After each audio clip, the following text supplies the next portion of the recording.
Lortie, je vous souhaite la bienvenue à cette table ronde virtuelle sur la santé et la musique, qui sera suivie d'une table ronde sur l'authenticité, l'architecture et la musique, organisée dans le cadre du Festival Montréal Baroque 2021. Pour nous éclairer sur le sujet de l'impact de la musique sur la santé et vice-versa, je m'entretiendrai aujourd'hui avec deux spécialistes en la matière, chacun dans leur domaine respectif. Sandrine Zuderhoff, musicothérapeute, et Mathias Maute. Sandrine Zuderhoff évolue dans le monde de la musique depuis la tendre enfance. Avec un parcours en violon, elle choisit de faire ses études supérieures en musicothérapie. Sandrine a depuis accumulé près de 10 ans de pratique auprès des enfants, d'adolescents et d'adultes avec divers défis, que ce soit santé mentale, trauma, abus, stress toxique, troubles de comportement, mutisme sélectif, comme par exemple tenter de jouer de la sac-bout avec un masque anxiété, etc. Sandrine est présentement directrice d'un programme de musique intensif à vocation sociale dans le quartier de Pointe-Saint-Charles à Montréal. Et Mathias Maute est le directeur artistique du Festival Montréal Baroque.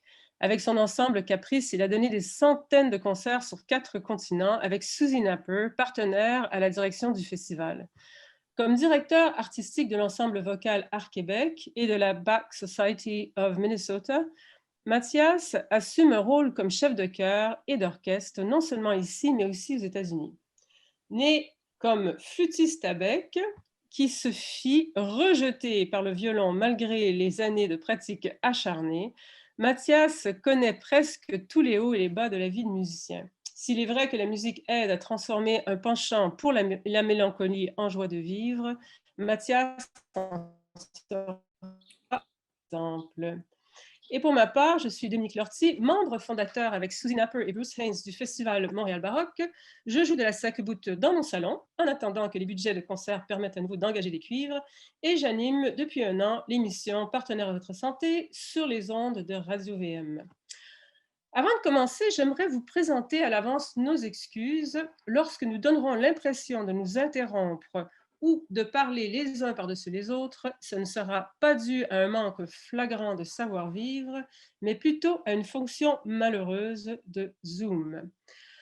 Alors Mathias, bonjour Mathias. Bonjour. Mathias, la musique, la santé. Comment la musique, quel impact a-t-elle eu sur le milieu professionnel du concert, de la musique vivante sur scène? Peux-tu nous parler de ton expérience, s'il te plaît? Euh, tu veux dire l'influence de la pandémie sur la vie des musiciens? Oui, c'est ça. Très bien. Comment a-t-elle affecté la santé de la Ok. musique? Voilà. Très bien, merci beaucoup. D'ailleurs, je crois que c'était le lien, la connexion qui a avalé le petit mot co avant directeur Ah, artistique du Festival Montréal Baroque parce que, bien sûr, la fondatrice Suzy est là et on partage la direction avec grand plaisir d'ailleurs de ma part. La musique et la santé, c'est une connexion qui est comme très connue d'un côté. D'autre côté, c'est aussi problématique parce que on a fait des recherches et, grande surprise, paraît-il que la musique, oui, peut aider à garder un équilibre mental, mais il paraît qu'il y a beaucoup de musiciens professionnels qui justement ont des problèmes mentaux. Et je trouvais ça intéressant avec la pandémie de observer moi-même qu'est-ce que ça fait. Et la première chose que j'ai observé de moi-même, c'était comme d'abord un soulagement. Tout d'un coup, il n'y a plus cette pression. La pression du métier, d'abord, mais toujours être à la meilleure forme quand un concert arrive. Être condamné au succès parce que si quelque chose ne marche pas, soit on sera pas réinvité, les gens ne vont pas retourner au concert si on organise un concert à nous-mêmes. Est-ce qu'il y a des gens là dans la salle? Est-ce que ça va marcher? Il y a beaucoup de pression. Et bien sûr, c'est toujours équilibré par le fait qu'une fois c'est une réussite, on est extrêmement heureux, comme après le concert d'hier. Je veux dire, pour moi, c'est comme un rêve qui devient réalité. Alors, dans la vie normale, c'est toujours balancé. Une fois la pandémie nous a condamnés à rester silencieux à la maison, on a beaucoup plus le temps de penser à nous-mêmes. Et personnellement, le fait que, dans ta présentation, tu mentionnais que le fait que je suis né comme flûtiste à bec, mais j'ai essayé de faire quelque chose avec le violon et ça n'a pas marché. Donc, comme flûtiste à bec, on commence toujours tout de suite sur une position marginalisée. Et alors, on est toujours très proche des doutes de soi-même. Et je dis ça, si c'est vraiment un contexte, on peut parler de ces choses-là, parce que normalement, on les laisse toujours de côté. Et normalement, les musiciens sont toujours bien entraînés de rien laisser apparaître sur scène. Mais je trouvais alors intéressant que durant la pandémie, il y avait d'un côté cette sensation de paix. Finalement, on n'a pas cette pression. D'autre côté, c'est aussi là, on est vraiment rejeté sur nous-mêmes. Et il faut regarder, mais qu'est-ce qu'on fait? Et sans avoir cette mission et cette joie de la musique, moi, c'est quelque chose que j'ai justement redécouvert cette semaine avec les concerts qu'on a donnés, que c'est vraiment un moment essentiel de ma propre vie. Donc, pour ma balance, pour mon équilibre mental, c'est vraiment quelque chose de très important. Et je voulais juste l'autre aspect, donc ça c'est le côté personnel.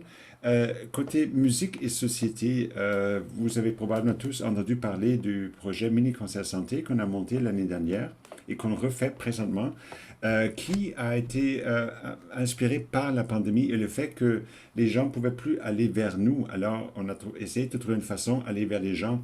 Et quand j'ai vu les camions qui arrivent toujours durant la pandémie, durant le lockdown, qui sonnent à la porte, qui livrent soit la nourriture ou des paquets. Je me suis dit, peut-être ça serait possible de livrer la musique. Et ça, c'est intéressant dans deux sens. A, est-ce que les gens sont intéressés à déguster la musique à un moment donné où c'est pas vraiment à l'ordre du jour? Et surtout aussi la musique classique qui n'est pas de nature tout divertissante comme on a. C'est pas nécessairement la musique d'ascenseur. B, est-ce que les musiciens, chanteurs sont prêts à sortir de leur zone de confort? Nous, les musiciens professionnels, on est tellement habitués de. Les gens achètent des billets, viennent vers nous. On est comme dans une situation privilégiée d'une salle de concert avec une belle acoustique. Toutes les conditions sont mises à notre faveur. Quand tout ça tombe, est-ce que la musique va toujours faire son effet et est-ce que les musiciens et les chanteurs se prêtent au jeu? Parce que là, tout d'un coup, il faut convaincre les gens, oui, vous allez avoir une belle surprise et la musique, ça va faire du bien. Et Wow. ça, c'était vraiment l'expérience. Et je peux dire, après, maintenant, dans la deuxième édition, on a fait des milliers de concerts pour des milliers de gens. Alors oui, la musique peut nous réunir et la musique classique peut avoir cet effet. Alors ça, je trouve, on a comme une petite preuve ici au Québec que oui, la musique, pour la santé sociale et mentale peut faire jouer un beau rôle. D'accord. Alors, merci beaucoup, Mathias. Maintenant, Sandrine, du côté musicothérapie, peux-tu nous dire d'abord un peu, c'est quoi, grosso modo, la musicothérapie? Alors, quel est le champ de pratique d'un musicothérapeute? Qui peut bénéficier de la musicothérapie, par exemple? C'est une vaste question. Euh, je dirais qu'il y a deux volets. Dans le fond, la musicothérapie, c'est l'étude de l'impact de la musique dans une relation d'aide. Et ensuite, c'est la pratique de cette profession. Donc, au niveau de l'étude, j'ai fait une petite revue de littérature en préparation de cette table ronde. Donc, je suis retombée dans mes lectures d'étudiante, là, que je relis pas nécessairement tous les jours, mais ça m'a rappelé vraiment les bases de la musicothérapie, dans le fond, que c'est l'étude de la musique sur la santé, mais avec une perspective de santé globale, qu'on n'a pas nécessairement toujours en tant que société. Particulièrement ces temps-ci, là, la santé physique prend une grande part du tableau, mais en musicothérapie, on n'oublie jamais qu'une santé globale est un facteur prédictif d'une bonne santé physique. Dans le fond, tout est interrelié. C'est vraiment une approche holistique. Donc, on prend en compte la santé sociale, la santé spirituelle, la santé mentale, la santé physique comme un tout. Donc, la musique peut aller jouer sur un ou l'autre de ces facteurs-là et avoir un impact, dans le fond, sur la globalité de la personne. Dans ce que j'ai relu, c'est assez facile de prouver l'effet de la musique sur la santé physique, sur différents aspects, par exemple sur la douleur chronique, sur l'anxiété, sur des aspects qui sont vraiment facilement mesurables. On est capable de mesurer l'apport de la musique en direct et de la musique en relation. Puis je dirais que ça a été ça ce que je retiendrai de ce que j'ai relu là, de mes lectures, c'est que c'est l'aspect social. Mathias en parlait un petit peu. quand on retire l'aspect social, la musique perd de son pouvoir guérisseur ou comment on le nomme, et peu importe, mais l'aspect social, c'est vraiment un aspect qui semble avoir un apport dans la plupart des études. Entre autres, quand on dit que la musique en direct est plus efficace, on pourrait lier ça avec le fait qu'il y a un lien social aussi qui s'installe quand la musique est jouée en direct, ce qu'il n'y a pas quand on fait seulement jouer un CD, même si la musique est de qualité égale. Et donc, tu nous dis que la musique, la musicothérapie, la musique peut avoir un impact sur différents aspects de la santé, que ce soit la santé mentale, physique, etc. Maintenant, quand on parle de musique comme telle, de quoi parles-tu exactement? Est-ce que un type de musique à l'autre, est-ce que le jazz, la musique contemporaine, le rap, la musique ancienne vont avoir le même type d'effet sur une personne ou sur l'autre? En musicothérapie clinique, on travaille toujours avec un espèce de triangle qu'on décrit avec le thérapeute, la musique et le patient ou le client, dépendamment de l'approche. Donc, les trois sont toujours à la base de ce qui va se passer dans la séance. Et donc, la définition de la musique va dépendre de qui est dans ce triangle. Si pour le patient, la musique rap est à la base de son identité, c'est certain qu'on va utiliser cette musique-là. Si par contre, ça crée une réaction de haine et d'anxiété, on va la choisir différemment. La musique, on connaît la définition de base, là, c'est des sons organisés. Mais après, la musique, il y a une grande partie culturelle. Comment est-ce que cette musique-là est entrée dans notre vie? Quelle signification elle a? Qui font partie de l'évaluation qu'un musicothérapeute va faire en début de traitement, à savoir, va poser des questions sur le bagage culturel d'une personne pour savoir quelle musique utiliser ou pas. Et je vous dirais malheureusement que les musiciens professionnels sont les pires patients en musicothérapie parce que on a un rapport complètement différent avec la musique. C'est un outil de travail, ça devient très rationnel, donc c'est dur d'aller accéder à des zones qui sont pas contrôlées par le cerveau quand on est un musicien professionnel. D'accord. Alors donc, si je comprends bien, la musique, la musicothérapie vraiment touche à la culture personnelle du patient. Si le patient culturellement est habitué d'entendre un type de musique ou l'autre, ça va l'atteindre d'une façon plus ou moins profonde et l'aider dans son cheminement. Mm. Maintenant, est-ce que la musicothérapie fait la différence entre musique et son? Juste des sons, par exemple, parce que certaines musiques peuvent ressembler peut-être à des sons. Est-ce que la musicothérapie fait la différence? On va s'attarder beaucoup aux effets en musicothérapie plus qu'à la qualité de la musique ou à qu'est-ce que c'est. Donc, si pour une certaine personne, utiliser des sons, musique type méditation, par exemple, très très simple, a l'effet désiré, on peut l'utiliser. Dans le fond, nous, on fait un plan d'intervention avec des objectifs à travailler, des cibles visées, puis ce qui nous permet d'atteindre nos cibles, c'est la musique. La musique, pour nous, n'est pas le résultat. Contrairement aux musiciens professionnels, la musique est un moyen. Donc, la qualité de la musique, moi, ça a été un choc quand je viens du monde de la musique classique aussi. Je suis violoniste classique. J'ai appris à jouer avec une partition puis à jouer la bonne note. Non seulement la bonne note, mais juste puis au bon moment puis la bonne durée puis tout ça. Puis quand je suis arrivée dans mes études en musicothérapie, on s'est mis à faire des improvisations, pas de partition, avec des xylophones, des tambours, des guitares désaccordées, toutes sortes de choses. Puis et ça a été un apprentissage pour moi, mais maintenant je peux vous le dire qu'il y a une valeur à ce genre de musique-là parce qu'on ne retire pas l'aspect social dans ces improvisations-là. Quand on est capable d'être tous connectés, malgré que c'est une musique plus simple, plus désorganisée parfois, plus de base, des instruments moins raffinés, si l'aspect social est là puis qu'il se passe quelque chose, en thérapie, ça peut être utilisé. Donc, c'est important qu'il y ait peut-être un aspect social. Donc, maintenant, si on essaie de sortir de la musicothérapie, d'après toi, quel serait l'impact sur le kidam moyen, si ce kidam existe? Est-ce que d'avoir de la musique d'ascenseur ou de centre d'achat en bois dans les oreilles, admettons qu'on sort d'une autre culture, qu'on vient d'une autre planète, je ne sais pas si c'est pas possible, d'accord, un idéal. Alors, d'être dans un centre d'achat, avoir de la musique, malgré soi, une musique qu'on ne connaît pas, bon, qui peut-être même peut nous embêter, est-ce que cet effet, l'effet sur la personne serait certainement différent, indépendamment de la culture, que d'être assis dans un concert et entendre, je ne sais pas moi, les vêpres de Monteverdi? Est-ce que la santé d'une personne ou de l'autre peut être affectée différemment, dépendant de la situation? Tout à fait. En fait, je pense que c'est deux bons exemples où la musique est utilisée pour des usages très différents. L'objectif, même si c'est pas des objectifs thérapeutiques dans les deux cas, mais les objectifs sont très différents. Je pense que cette tradition qui est devenue une tradition maintenant de mettre de la musique dans des centres d'achat avait pour but en fait de calmer les foules un peu et non de susciter une réaction de plaisir, de dégager les hormones de plaisir et tout qu'on connaît du concert.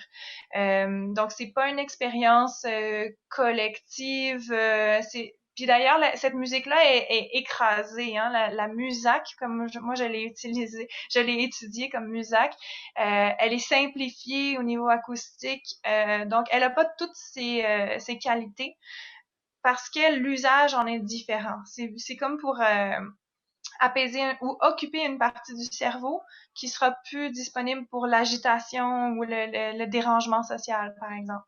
C'est utilisé dans des stations de métro où il y avait trop d'achalandage ou de flânage, ça aussi. Donc, c'est vraiment un usage très différent.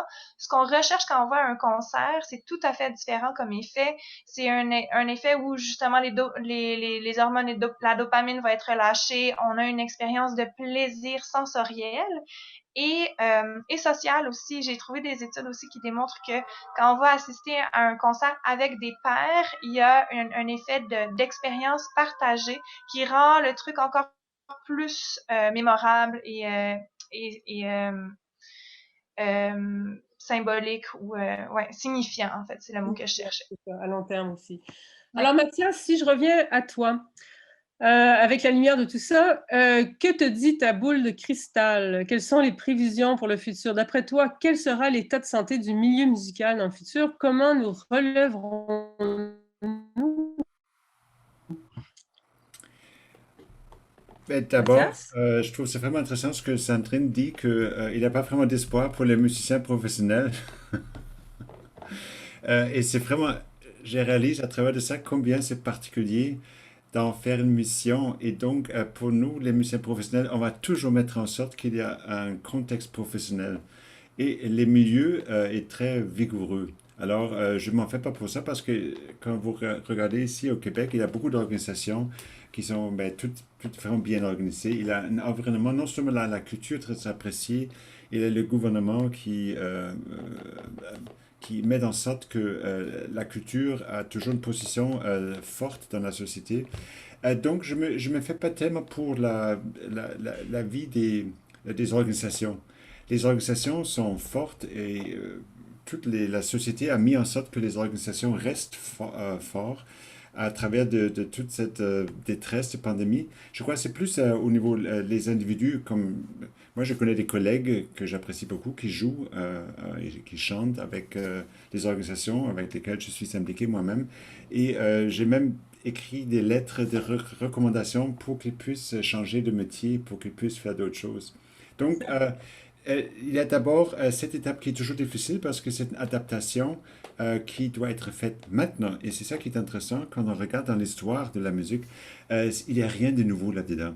Si au XVIIIe siècle, un roi est mort, ou même un duc, dans maintes cas, c'est arrivé que tout d'un coup, la musique était interdite pendant tout un an. Toute la société avait plus le droit d'écouter la musique publique. Donc, dans les églises, il n'y a plus de cantates. Dans les cafés, il n'y a plus de musique présentée par quelqu'un comme Jean-Sébastien Bach. Alors, les gens vivaient la détresse, la tristesse à travers du manque de musique. Et ça veut dire aussi pour les musiciens comme tels, à ce moment-là, tous les revenus sont tombés. On connaît Bach il s'est plaint parce qu'il n'y avait pas assez de funérailles. Donc, juste c'est pas la première fois dans l'histoire de la musique et les musiciens se sont toujours adaptés. Sauf, c'est aussi ça qui a mené à la situation qu'on associe toujours la musique, les arts, avec des gens pauvres qui ont de la difficulté, qui vivent une certaine liberté, mais qui ne sont pas vraiment au niveau que les autres membres de la société. Et je crois maintenant, ici, au 20e, 21e siècle, ça a quand même changé, et heureusement changé. Le gouvernement aide et essaie d'aider. Donc, en général, je crois que le milieu va revenir assez vite et surtout, je peux juste répéter l'expérience comme hier, on rencontre les gens avant les concerts, en présentiel, après les concerts, et c'était comme un dénominateur commun. Combien les gens ont hâte de revenir. Il y a plusieurs personnes que j'ai parlé hier, pour eux, c'était le premier concert depuis le début de la pandémie. Et c'est un peu comme l'effet de Noël. Et je crois, en ce qui est le futur, on peut vraiment axer ça sur cette expérience. Ceux qui ont beaucoup de plaisir, où la musique joue un rôle important dans la vie, vont mettre tout en sorte pour que ça revienne aussi fort que possible. Est-ce qu'il pourrait aussi y avoir peut-être un côté positif à cette pandémie, l'avènement des concerts virtuels qui atteignent des gens un peu partout, qui atteignent peut-être aussi des familles, des gens qui sortaient pas au concert parce qu'ils ont des enfants, etc., qui peuvent passer un moment familial à écouter un concert virtuel et éventuellement, peut-être y aura-t-il un côté positif. Je sais pas, qu'est-ce que tu en penses, Mathias? Surtout, oui, parce qu'il y a toujours des avantages et des désavantages. L'avantage est clairement, moi, par exemple, on a donné avec l'ensemble Caprice des concerts virtuels. Ma famille en Allemagne faisait partie des concerts parce qu'ils ont assisté à l'écran. Voilà. Et c'était très touchant, j'ai beaucoup aimé. Euh, Désavantages, moi, je m'observe moi-même, je perds beaucoup plus vite l'intérêt quand je regarde quelque chose à l'écran que quand je suis au concert. Alors, c'est clair pour moi que l'impact de la musique est beaucoup plus fort dans une situation présentielle. Maintenant, est-ce que ça veut dire on peut pas apprécier le mi-chemin entre rien et un concert en présence? Le virtuel fait bien l'affaire. Et comme Suze l'a montré avec sa production Guy sous roche, aussi au niveau visuel, ça peut être super intéressant. Alors, et on voit précédemment, il y a un mouvement aussi appuyé par les conseils des arts qui donne beaucoup de subventions pour inciter les artistes à trouver de nouvelles solutions artistiques qui incluent l'élément virtuel. Donc, moi, j'ai l'impression, la situation comme telle, qu'on regarde quelque chose à l'écran, restera toujours pareil, mais il y aura de plus en plus d'idées qui vont rendre ça plus intéressant et aussi, comme on dit en anglais, sustainable. Alors, Oui. j'espère qu'il y a beaucoup d'imagination qui sera investie à cet égard. Peut-être tant qu'on ne voit pas le côté virtuel de la chose comme étant un remplacement, mais plutôt une valeur ajoutée, mais qu'on garde quand même cet intérêt primaire, primordial en fait, fondamental pour le concert en présence, l'événement social. Alors, oui, notre table ronde tire à sa fin maintenant. Euh, Suzy aimerait dire un petit mot. Allô? Non, je voulais juste dire que je crois que si on pense au virtuel comme concert d'une heure à regarder, on est perdant. Il faut vraiment revoir ce que ça veut dire un concert virtuel. Il me semble qu'un concert de 15 minutes est parfait. S'il y a d'autres visuels inclus là-dedans, ça va être beaucoup plus intéressant. Et moi aussi, m'asseoir, regarder un concert sur un écran, après 10 minutes, je suis perdue un peu. Oui, par contre, il y a aussi le repas concert, où on est à table, on peut écouter ou prendre l'apéro concert, prendre un verre de vin. À ce moment-là, ce n'est plus ce truc statique où la personne est assise dans la salle ou est assise dans son fauteuil et regarde un écran. Il peut y avoir Oui, aussi et ça fait partie du social aussi. c'est ça, voilà, Et exactement. j'avais une petite question pour Sandrine aussi, s'il y a du temps. J'ai entendu, Sandrine, j'ai entendu hier au BBC News qu'il y a une étude en Angleterre, je crois, euh, sur la schizophrénie, qu'ils ont découvert que quand les schizophrènes écoutent Mozart, ça les calme beaucoup. Par contre, quand ils écoutent Haydn, ça les agite. qu'est-ce que ça... Pour moi, c'est incroyable en connaissant Mozart et Haydn. Sandrine, ton micro... OK, c'est ça. C'est vrai qu'en connaissant les deux compositeurs, c'est un peu étonnant. Mais, je me méfierais de cette étude. C'est mon premier réflexe.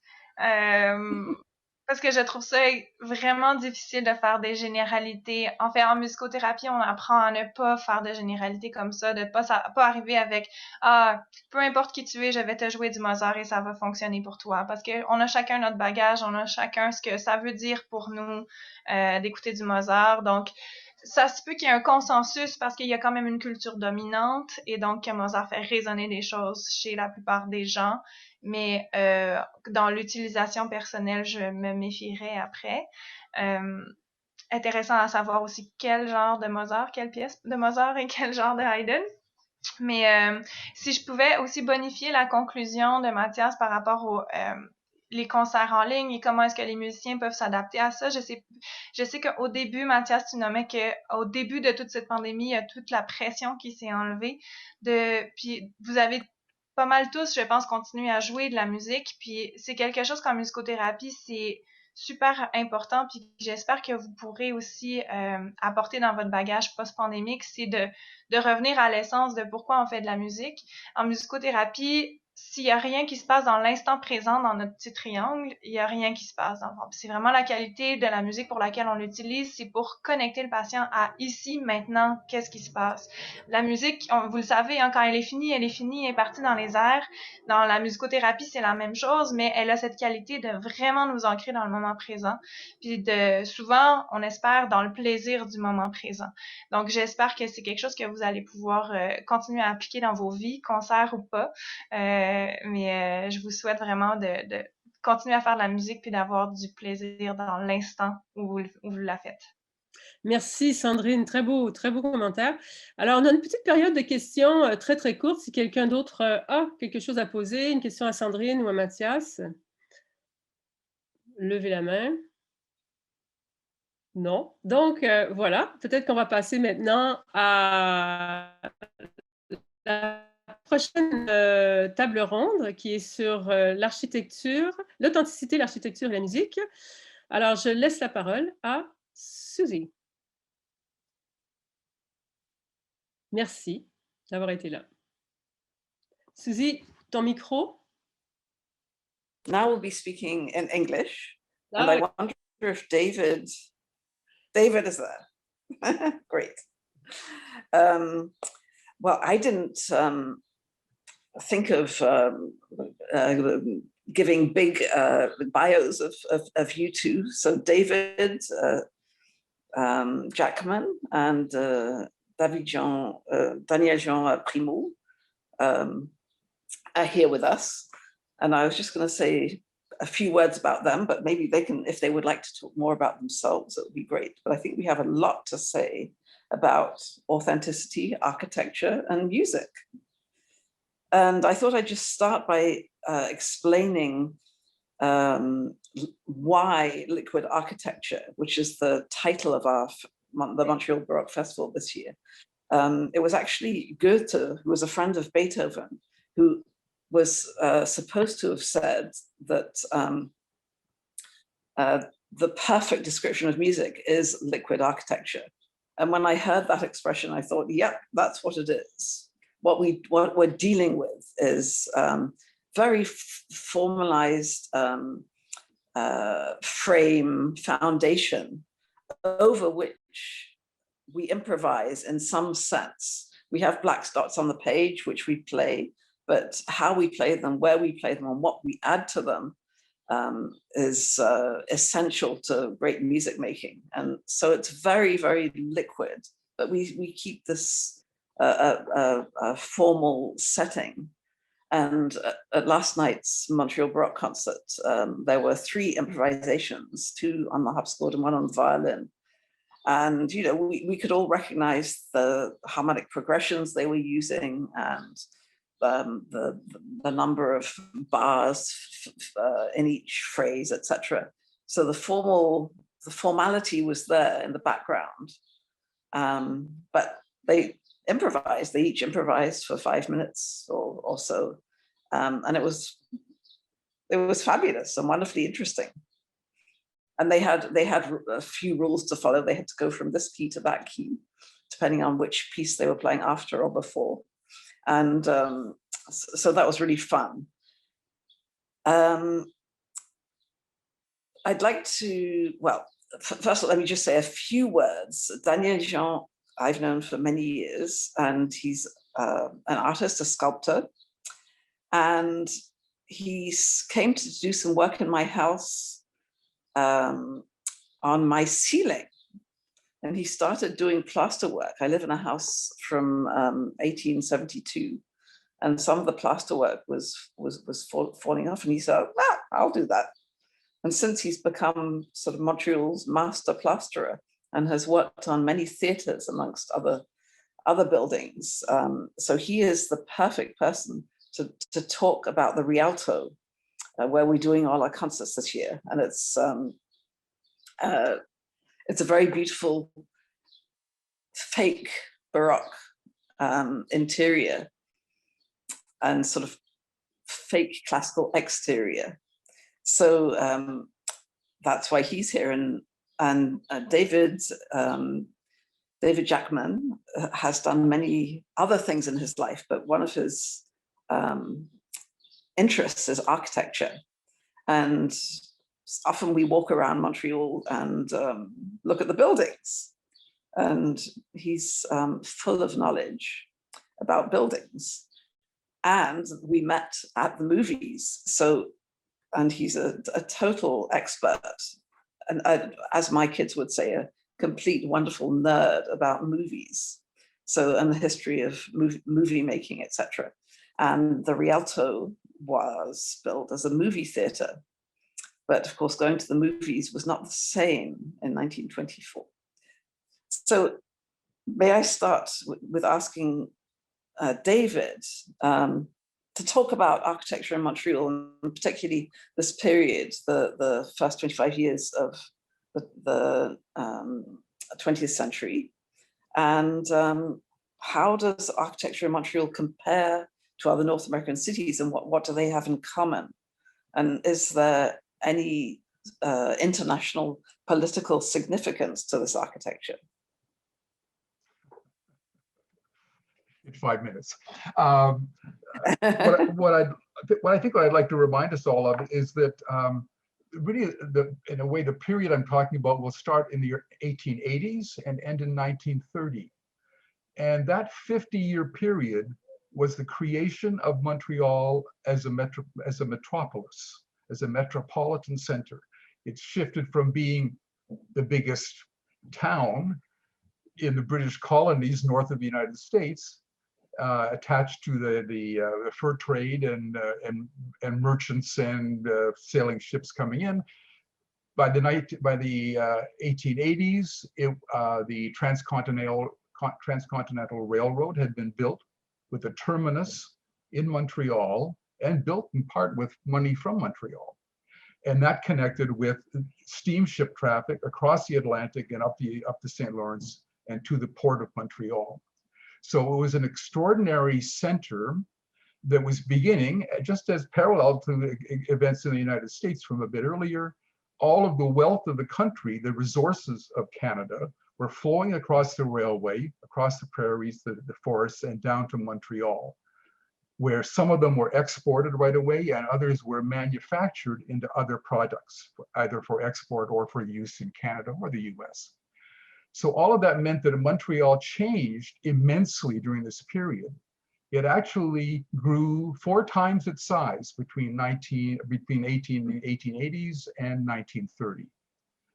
All of this meant at the same time that there was a huge immigration from Europe, particularly Central, Eastern, and Southern Europe, across the Atlantic and into port cities in North America, and for Canada, primarily into Montreal.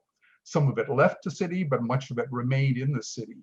And at the same time, the new manufacturing and financial center of Montreal, manufacturing particularly, was attracting into it huge populations of rural Quebecois. who wanted to be part of the cash economy and better themselves, just as the immigrants did. So it was the time of the formation of a mass society. It was a modern society because all of this was becoming electrified. All of it was the structures of buildings and other technologies were changing.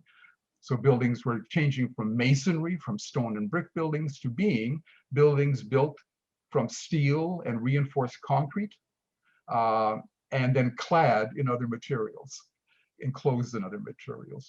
The city had become huge. It as you can imagine, it expanded along the Lachine Canal to the west, which was both industrial and then residential, along the shore, the eastern shore of the river, across from Mercier, Hochelaga to the new town that was built in Maisonneuve, and it expanded north, up onto the plateau, and then farther to Mile End, and to industrial sections up there, as well as residential ones that we're familiar with. So all of this meant the creation of new buildings, new types of buildings, giant railway stations, giant railway hotels and other hotels, department stores, headquarters for great, huge corporations, financial ones like banks and insurance companies, manufacturing plants, warehouses. The whole area was transformed and enlarged in a way that would have been unbelievable to someone, say, looking from 1850. It was a different city altogether. And that led then to questions about what the buildings were going to look like. They were all modern. They had central heating, they had electrification, they had telephones eventually, and plate glass windows and all the rest. But architecture is a very conservative art in many ways, maybe the most conservative in some eras. And also it intentionally must look stable, protective, and beautiful all at the same time, and in a conservative way, because the money that financed it was conservative, both politically and socially. So it meant that architects then, many of whom were trained were from the United States and were trained in the École des Beaux-Arts in Paris. They looked at this and they thought, well, the natural thing is to find a historical style that will be beautiful and will somehow express aspects of our aspirations. Their first major attempt out of the United States, with many examples in Montreal, was to use the Romanesque. Circular arches, heavy stone, brick, and terracotta work around them. You see these style of buildings all through Westmount, for example, the mansions on Sherbrooke, though many are now gone. And also many of the large buildings, the railway stations and hotels and others took on aspects of this work. As I said, the architects were from the United States. That was called Richardsonian Romanesque. But it changed very dramatically in the 1890s and onward. There was a huge World's Fair in Chicago. They built classical buildings, classical style buildings, in a beautiful arrangement near the lakefront in Chicago. It was a World's Fair, and it was called the Columbian Exposition in 1893. And on the basis of the success of that architectural statement and that planning program, cities across North America, certainly New York City, Chicago, and Montreal, began to adapt the cladding of their buildings, these modern buildings. They changed the cladding to look more classical. Lots of Roman and Greek columns, festooning things, heavy entablatures over the top, imagining a tall building as being a bit like a Greek or Roman column with a heavy base, a rising column, and a capital at the top of it. So buildings began to take on those kinds of surfaces. And though they wanted to reflect modernity, that was all internal to the structure and the participation and the organization of these bureaucratic organizations like giant insurance companies or department stores. So the internal design was different, but the external was in a way an older, it spoke of an older fashion, the history of things. Now that changed eventually. Slowly but surely, modernity on the outside of buildings as well as the inside became more and more a fact. And you notice well into this period now, during the 1920s, particularly, a shift to buildings that were first related to the decorative art exposition in Paris, Art Deco, as it was called, which was a bit more geometric in the style of its decoration, and simplified. Even buildings with historic facades of an earlier age began to be less decorative, more simple, more bulked up, and you could see the function of the building more easily. So all of these shifts were going on. And maybe I'll just, I think I've used up much of my time. I'll say that one of the reflections of this in the architecture of the time, and one of the new buildings created, were film theaters. And the first film palaces in New York that were major architectural statements, either interior or in some cases their exterior as well as the Rialto.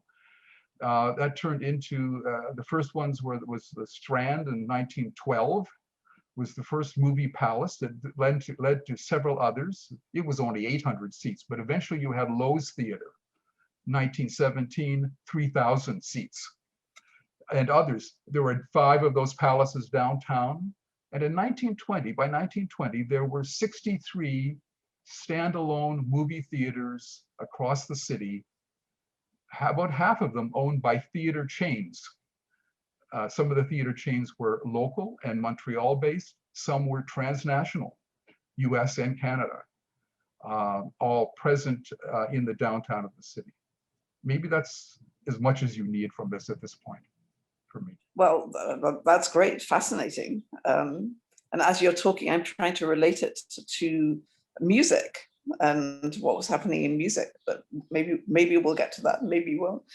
Daniel Jean, now that we're in the movie theaters in Montreal, can you tell us about the interior decoration? Because you've worked on several theaters. And now you've seen the Rialto and you know about the Rialto anyway, even though you didn't actually work on that particular theater.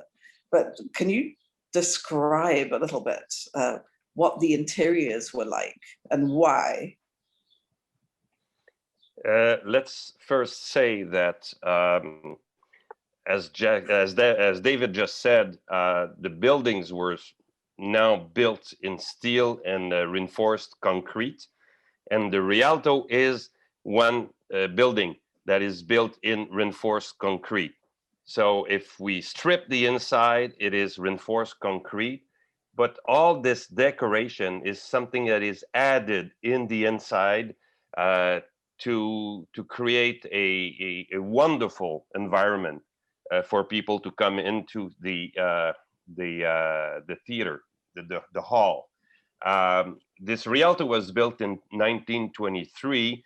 It was really in the middle of a boom of movie theaters construction in Montreal and elsewhere in North America. And I would like to say that the model for all these theaters has been in Montreal. The very first one was the Ouimetoscope on St. Catherine Street. He was the Mr. Ouimet, who was he was a projectionist, and he was the first to build a big theater, especially for the movies, for the cinema. And after that, all the movie chains started to build their own buildings and all the decorations. And they chose, of course, we were, as you said, David, most of the architectural inspiration was the classical, but For the interior of most of these movie theaters, they went more into the Baroque, Renaissance or Baroque, which Baroque is an exaggeration of the Renaissance decoration. Why?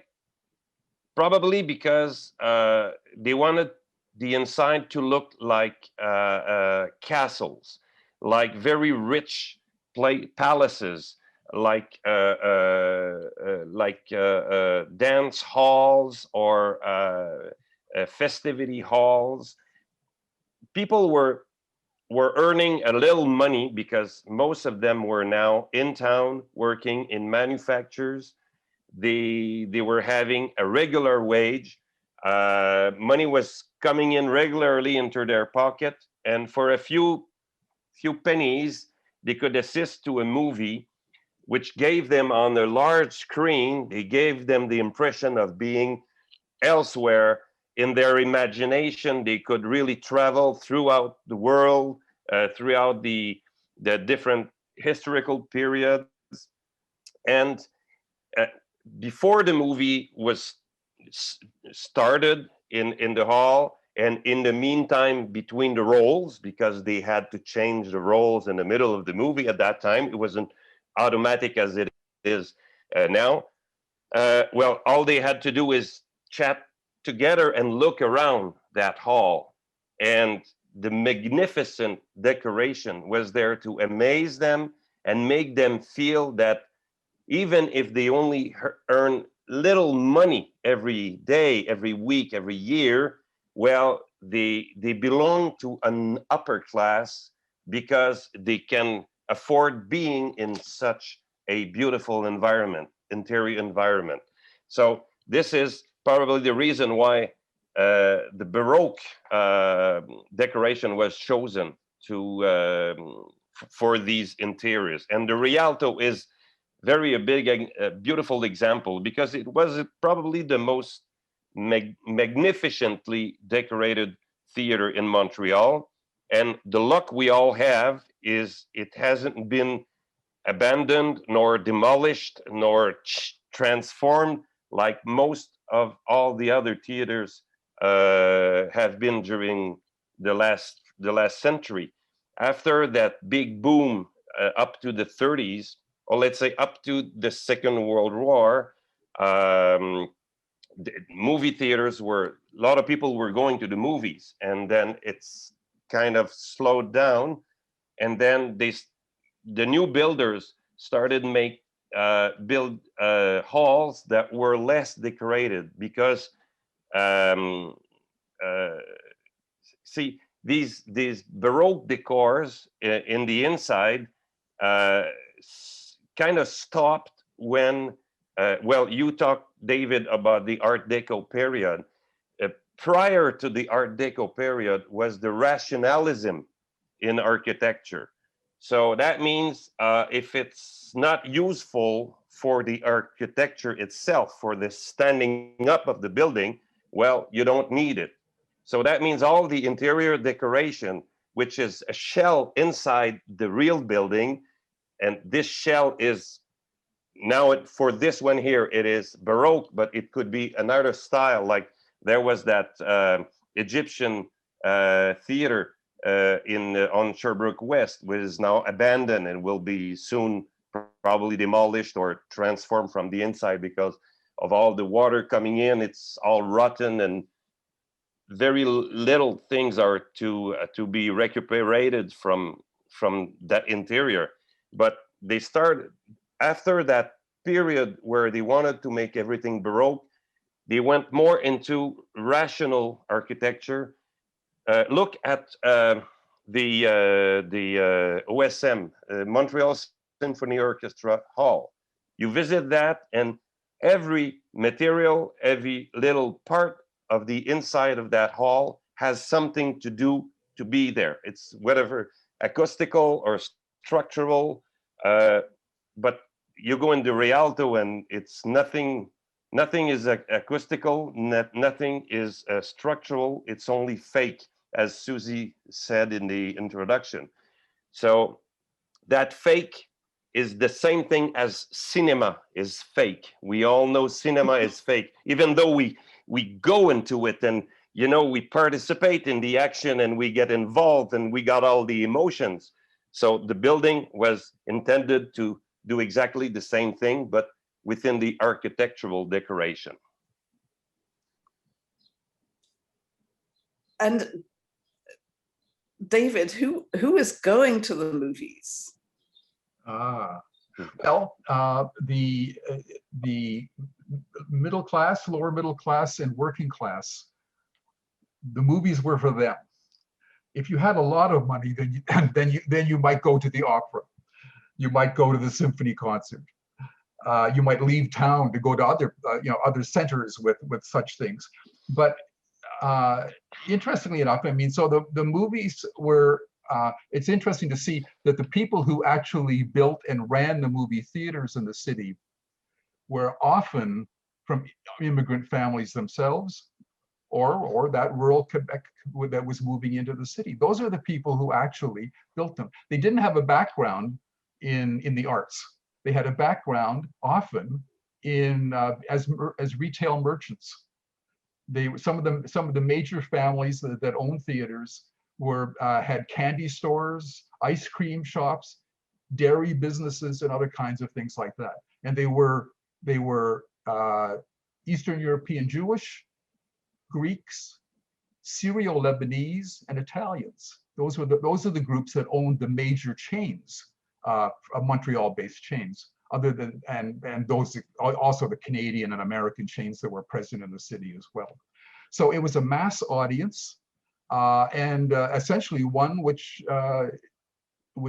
scooped up, when you might think all of the stories, all of the popular stories in plays, in novels, and short stories from the 19th century immediately became the fodder of the photoplays, the screenplays of the 19s and 1920s.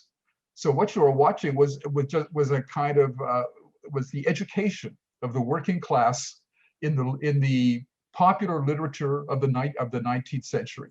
That's what you had, plus an overlay of modernity as well, because people wanted to some extent to be both enjoying the fantasy of the theater and also the reality of modernity in their own lives.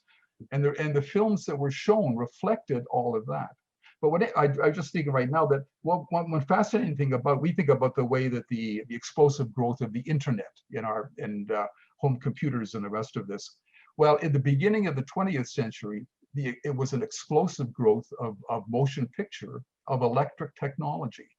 And it was fascinating to see when you look at what was being shown in Montreal was what was being shown in New York, Chicago, Paris, London, Los Angeles, where some of the films were eventually made.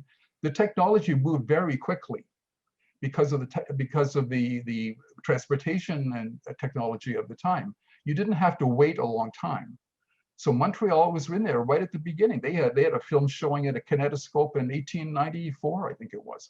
They had Mr. Ouimet and his compatriots had small storefront theaters all along St. Catherine Street East. All of that was then replaced by the American-based and Canadian-based chains, which moved in and took over and placed their theaters, their palaces in the very Tony upscale retail St. Catherine West, and that's where their big theaters were. And then, of course, along all the arteries out into the neighborhoods, of which the Rialto was one, but every neighborhood had, in many cases, several theaters, all showing the latest films. First run downtown, and second and later runs in all of the other theaters in the neighborhoods. And what people were watching, as I said, were all of the absolutely up-to-date and newest films, pretty much from the beginning. So the movie that the link that you sent, which I think is I've put on the, we can see it from here. That's a silent movie. Who are the musicians playing? Okay, as Daniel Jean was saying, a theater showing in a film palace or in a film theater where they were mostly musical plus films. So several different kinds of films, of course, short ones, travelogues, the newsreel, those were common, cartoons, animated films, an acted out comic short was also, maybe 20 minutes long would be part of it. And then there would be one or perhaps even two features, that is hour and a half in length or roughly, with major productions. So but that was your whole evening. You went after shortly after dinner and you were there all night watching all of this stuff. But the music was integral to all of it. Theaters had at least a piano player, or a small band. They often had orchestras as well. And if you went to the Imperial Theater, you would be listening to a gigantic Wurlitzer-produced orchestra. I think it was called an orchestral unit. That is a huge organ-like instrument that played all the instruments. And so you went for all of that. And anybody who talks about the silent screen period always says the experience was not silent, it was filled with music. Very powerful music in many cases. Sometimes written specifically for the film, and other times cobbled together from other sources. I can see the film's on. Can we turn it on? Yeah.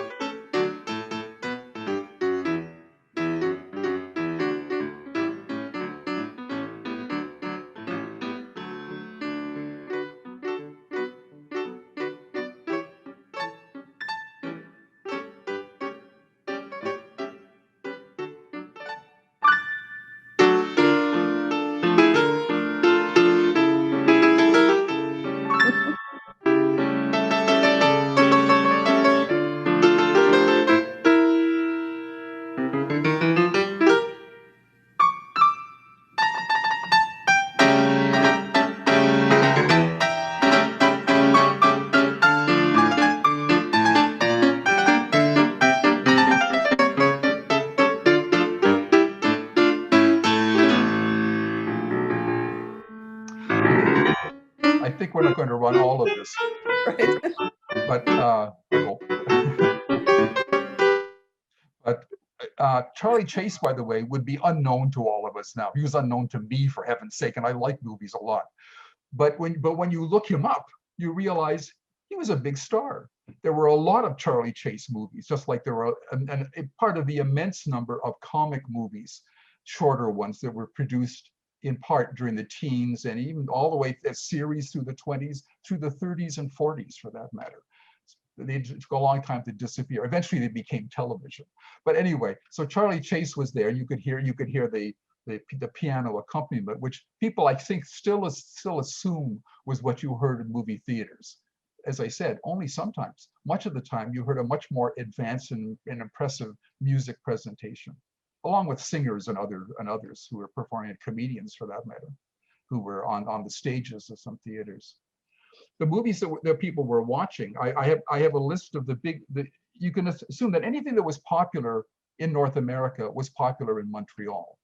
And you notice the intertitles in the silent film, those became fairly shortly, by the 1920s, they were produced bilingually. Earlier on, if you were Francophone and you went to a film, then there would be a lecturer who would tell you what was happening in the film. They would become the living intertitles. In fact, Akira Kurosawa, the famous Japanese director, his brother was one of those lecturers in Tokyo. But that soon became superseded because people wanted to be able to make sure that both Francophone and Anglophone audiences could go to the movies and spend their money. So they were then bilingual intertitles for that purpose. So there was not, during the silent period, there was not a split in the audience. That became true in the 1930s with talkies. And that also meant that in the 1930s, up until the 1930s, most of the films were American. They weren't British because they didn't make very good films, and they weren't French, although they made good films, But still, the public here actually was not particularly interested. They wanted to see the American films because they were splashier, speedier, more animated, and a lot more money was put into their production. So that was the height of the film production at the time. And when you look at what was shown, I have a collection of what were the big films in 1924, which was the opening of the Rialto Theater that year. It was The Seahawk, Girl Shy, Secrets, The Thief of Baghdad, Hot Water, Monsieur Beaucaire, The Iron Horse, He Who Gets Slapped, His Hour, Beau Brummel. Historical romance, women's films, romantic melodrama, comic ones. The two of them were Harold Lloyd comedies in that list, both of them big successes. He was a huge money maker. Well, Douglas Fairbanks, The Thief of Baghdad, was also a big hit, and he was one of the immense stars of the period. It doesn't include anything by Mary Pickford, but she was equally, or by Chaplin, but both of whom were also immense stars. When they went in 1920, I think it was, when Fairbanks and Pickford went to Europe for a kind of rest or holiday after one of their big successes, they were mobbed to the point outdoors, say in London, to the extent that Pickford had to get up on Douglas Fairbanks' shoulders to save herself from being crushed in the crowd.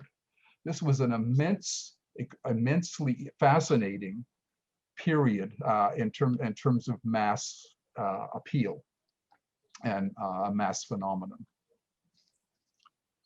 Well, this is all fascinating, and I guess we don't really have time to go into how it relates to music, but that's for next time.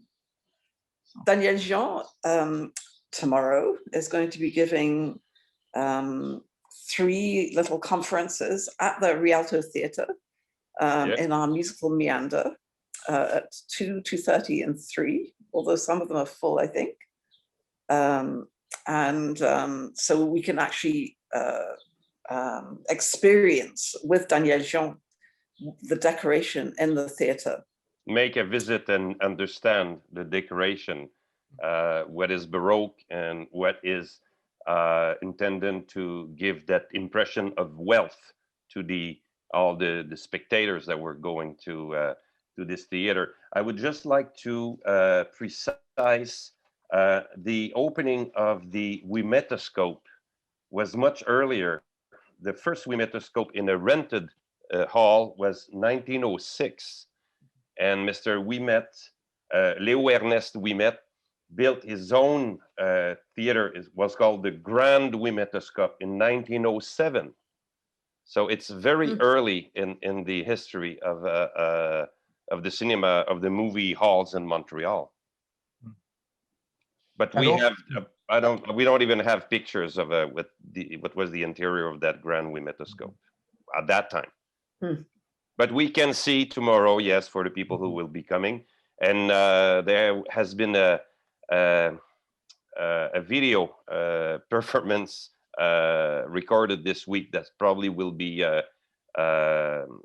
somewhere on YouTube. Online. I don't know where it's going to be. It'll be online in July. In July, it'll be online, yes. The same presentation. Yeah. Will be online. Yes. I was thinking. Thank you. Yeah. Yeah. Just when that theater opened in 1912, the Strand, the feature film was a 2-reel film of Sarah Bernhardt performing Tosca. Yeah, and that not theater now is known as the M-Tellus. It's now called the M-Tellus. I worked there. I made some restoration in that theater. Wonderful. It has changed so much since the year it was built, though. Anyone have any questions?